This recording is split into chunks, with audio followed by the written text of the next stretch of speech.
पंजाब में सैलाब से 20 लाख से ज्यादा अफराद मुतासर, जहां बहक अफराद की तादाद 37 हो गई। हजारों एकड़ रकबे पर खड़ी फसलें तबाह। भारत की जानिब से छोड़े गए 9 लाख क्यूसेक के रेले का खतरा भी बरकरार। 5 सितंबर तक रावी, सतलज और चनाब में इंतहाई ऊंचे दर्जे के सैलाब का अलर्ट जारी।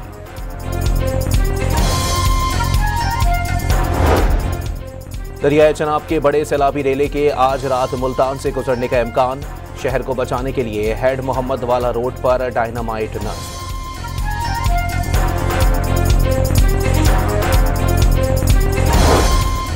इस्लामाबाद और रावलपिंडी में मूसलाधार बारिश, नशेबी इलाके ज़ेर-ए-आब। नालालई में तूफ़ानी का अलर्ट जारी। एबटाबाद और गिरदो नवाह में भी बादल बरस पड़े, नदी नालों में तूफ़ानी। कराची के इलाके मलीर में बिजली की बंदिश के खिलाफ एहतजाज जारी। मुजाहिरीन का बिजली बहाली तक एहतजाज खत्म करने का ऐलान।